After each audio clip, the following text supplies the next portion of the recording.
Coucou tout le monde, j'espère que vous allez bien. Je vous retrouve aujourd'hui pour vous parler de quelque chose qui m'est très souvent demandé et je pense que c'est même la chose qui m'est la plus demandée depuis le début de l'ouverture de ma chaîne. C'est des conseils pour commencer son aventure capillaire.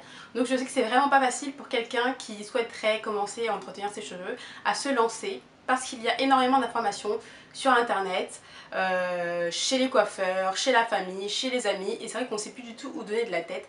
Du coup j'ai décidé de rassembler dans cette vidéo 15 conseils ou 15 astuces qui m'ont servi et que j'espère vous serviront. Donc du coup je ferai souvent référence à des articles et des vidéos que j'ai déjà réalisées, donc je vous inviterai à les regarder, je mettrai de toute façon tous les liens en barre d'informations. Et du coup j'espère que tous ces points vous aideront à vous lancer dans cette aventure qu'on appelle l'aventure capillaire. Donc, le premier conseil selon moi, et c'est vraiment le plus important, c'est de commencer par se couper les pointes et de commencer par une coupe fraîche. Je sais que c'est pas facile, surtout quand on commence, on veut tout de suite avoir des cheveux longs, mais il est obligatoire d'après moi de passer par cette étape là parce que des cheveux abîmés, des pointes fourchues vont seulement aggraver les choses. Il faut savoir qu'un cheveu qui est fourchu a tendance à s'abîmer de plus en plus. La fourche remonte et du coup c'est tout le cheveu presque qui est abîmé et tôt ou tard il faudra couper. Donc on peut tenter de commencer son aventure capillaire avec une coupe en escalier, avec une queue de rat là, mais tôt ou tard il faudra couper pour égaliser, ça c'est certain. Personnellement, moi je l'ai compris tout de suite que c'était important vraiment de couper et c'est pour ça que jusqu'à aujourd'hui, j'ai vraiment pas peur en fait de me couper les cheveux et je sais que mes cheveux vraiment me le rendent bien. Ils repoussent sur une base saine, ils repoussent vraiment plus fort et c'est le plus important.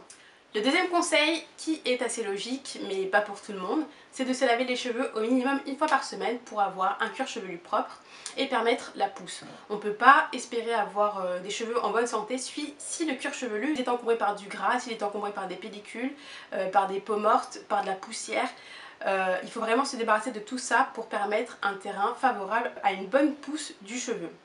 Le troisième conseil, qui va dans la continuité du deuxième, c'est de se faire un soin profond à chaque lavage. C'est important de laisser poser un masque une fois par semaine au minimum pour justement permettre aux cheveux de se renforcer de l'intérieur, que les écailles du cheveu puissent s'ouvrir et permettre un soin en profondeur, une hydratation en profondeur, un soin protéiné en profondeur pour renforcer et garder des cheveux en bonne santé et surtout forts.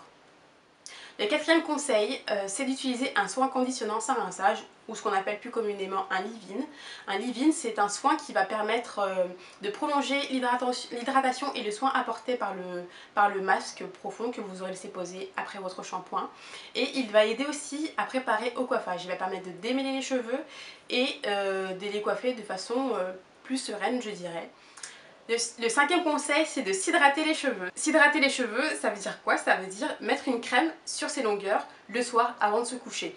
Donc si jamais on a les cheveux trop fins, comme moi par exemple, je le fais tous les 2 jours. Si on a les cheveux qui sont vraiment plus assoiffés, c'est bien de le faire tous les soirs en scellant avec une huile pour vraiment prolonger l'hydratation là aussi et garder le cheveu hydraté tout au long de la semaine parce que les cheveux sont exposés au vent, à la pluie, au froid, à la chaleur aussi et c'est important de les garder protégés. Il faut savoir que nos cheveux sont vraiment très fragiles de nature et très sensibles aux éléments, donc c'est important de les protéger dans la semaine. Là aussi j'ai fait une vidéo où je vous montre comment j'hydrate mes cheveux quand ils sont lissés, donc je vous laisserai regarder ça. Le sixième conseil, c'est d'être armé. Donc par arme, j'entends des outils, des peignes et des brosses adaptées.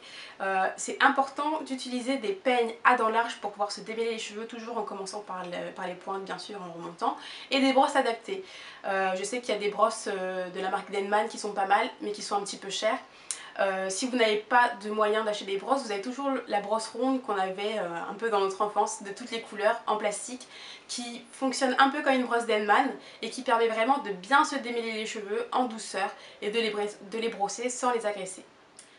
Le septième conseil, c'est à propos du défrisage. Donc il faut savoir que le défrisage, c'est un soin chimique qui va viser à défriser les cheveux de façon définitive.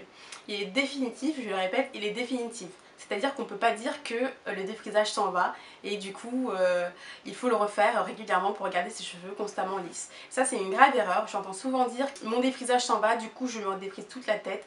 Ça abîme les cheveux. Les cheveux sont déjà affaiblis par le défrisage, on ne va pas revenir encore redéfriser toute la chevelure. Pour faire un défrisage, je vous conseille d'aller chez votre coiffeur ou si vous pouvez le faire par quelqu'un, dans ce cas-là, c'est bien aussi.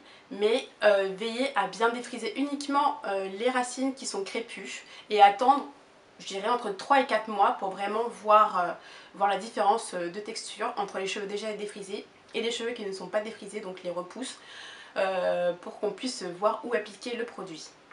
Le 8e conseil, c'est à propos de l'usage de la chaleur. Donc je vous disais que c'est pas facile pour toutes celles aussi qui commencent et qui ont l'habitude d'utiliser le fer à lisser. Je me souviens que quand je commençais mon aventure capillaire, j'utilisais le fer à lisser tous les jours et forcément ça a fait des dégâts. Mes cheveux se cassaient constamment, mais je ne me rendais pas vraiment compte que c'était à cause du fer à lisser. Et j'ai appris au fur et à mesure à faire des coiffures sans chaleur. Donc j'essaie d'alterner une semaine avec un lissage au fer et l'autre semaine avec des bantu knots. Donc c'était des petits chignons que je faisais. Et soit je m'attachais les cheveux que j'avais bouclés en fait par ces petits chignons, soit je les laissais comme ça. Et au fur et à mesure, j'ai appris à espacer l'utilisation du fer. Surtout quand j'ai commencé à faire mon lissage avec mes bigoudis. Donc là aussi j'ai fait une vidéo, je vous mettrai le lien.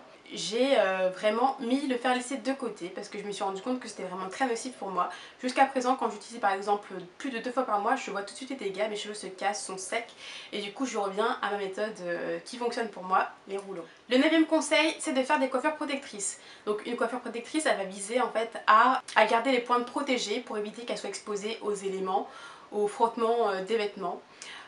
Et du coup on peut faire des coiffures protectrices soit en s'attachant les cheveux, soit en faisant des tresses ou alors en portant des perruques. Je précise bien perruque et pas tissage, tout simplement parce qu'avec une perruque on peut accéder à son cuir chevelu, on peut faire ses soins tous les soirs, on peut se laver les cheveux une fois par semaine, alors qu'avec un tissage il y a de nombreuses filles qui sont réfractaires à se laver les cheveux pour ne pas abîmer leur tissage, et je trouve ça vraiment dommage et triste parce qu'au final elles portent plus attention à leur perruque, enfin à leur tissage qu'à leurs propres cheveux, et c'est vraiment une catastrophe quand elles retirent justement ce tissage. Enfin ça c'est un avis personnel, mais là aussi j'ai fait un article sur le blog que je mettrai en barre d'infos, donc je vous invite à le lire. Le 10e conseil, c'est à propos de la casse et de la chute. Il est important de faire la différence entre casse et chute, parce que la casse et la chute ont des origines et des solutions différentes en fait pour y remédier. C'est-à-dire qu'une casse peut venir du fait qu'on utilise trop souvent le fer à lisser par exemple, ou alors que les cheveux soient trop secs, déshydratés, alors qu'une chute de cheveux peut provenir d'un dérèglement hormonal, de stress, de carence en vitamines, et du coup il est important de savoir comment faire la différence. Donc là aussi j'ai fait une vidéo, je vous le mets en barre d'infos et je vous invite à regarder. Le 11e conseil, c'est de protéger ses cheveux la nuit. Donc il faut savoir que quand on dort sur un oreiller en coton pour la plupart du temps, et les cheveux qui ne sont pas attachés et protégés par un foulard frottent contre cette taie d'oreiller en coton et ça retire l'hydratation des cheveux, ça les assèche et surtout ça les casse. Donc c'est important de dormir avec un foulard en satin et en plus de mettre une taie d'oreiller en satin pour celles qui ont tendance à bouger dans tous les sens la nuit. Et croyez-moi, le contour de vos cheveux et vos cheveux vous remercieront. Le 12e conseil, c'est de tenir un journal. Donc c'est important selon moi de noter par écrit le ressenti qu'on a par rapport à nos cheveux, par exemple après un lavage. Noter comment ils ont réagi par rapport à un produit, si les cheveux sont devenus plus doux, plus beaux, plus volumineux, plus brillants, ou au contraire s'ils sont devenus ternes, secs, cassants, rêches. Ça vous permettra de cibler les produits qui vous conviennent le mieux et au fur et à mesure d'éliminer les produits superflus. C'est aussi important de noter par écrit, par exemple si vous défrisez, si vous vous colorez les cheveux, quelles seront les prochaines échéances. Vous pouvez aussi noter les objectifs que vous avez, si vous souhaitez avoir plus de longueur, plus de brillance, des cheveux moins cassants, ça vous permet de rester motivé et c'est vraiment très important de rester motivé. Le 13e conseil, c'est tout simplement de se tenir informé et de savoir aller chercher l'information. Apprenez à lire les étiquettes pour que vous puissiez, au moment où vous allez acheter un produit, savoir s'il est adapté pour vos cheveux, s'il est hydratant, s'il est protéiné. Et aussi, je vous invite très fortement à vous inscrire dans des forums pour que vous puissiez partager et vous motiver tout ensemble. Le 14e conseil, c'est de prendre des photos pour rester motivé. Donc par exemple à chaque retouche ou alors tous les 3 mois, prenez des photos de vos cheveux pour voir comment ils évoluent et surtout ça vous permettra de vraiment vous rendre compte en fait que les cheveux poussent, parce qu'on a l'impression comme ça que les cheveux ne poussent pas, qu'ils stagnent, mais en le voyant par image, vraiment ça rassure et surtout ça motive pour la suite. Alors le dernier conseil, c'est de rester simple. Rester simple dans la façon dont vous allez soigner vos cheveux. Au fur et à mesure, vous trouverez de toute façon quelque chose qui vous conviendra. Vous dégraisserez au fur et à mesure les produits, vous dégraisserez au fur et à mesure les pratiques sur vos cheveux jusqu'à trouver vraiment la routine qui vous convient. Moi je vous invite fortement à vous inspirer d'une routine de quelqu'un qui aurait a priori les mêmes cheveux que vous. On dit souvent que c'est quelque chose à ne pas faire, mais moi quand j'ai commencé, je me suis inspirée de la routine de Megan de la chaîne You Love Megs, une youtubeuse américaine, et aujourd'hui j'ai réussi à trouver une routine qui m'est propre.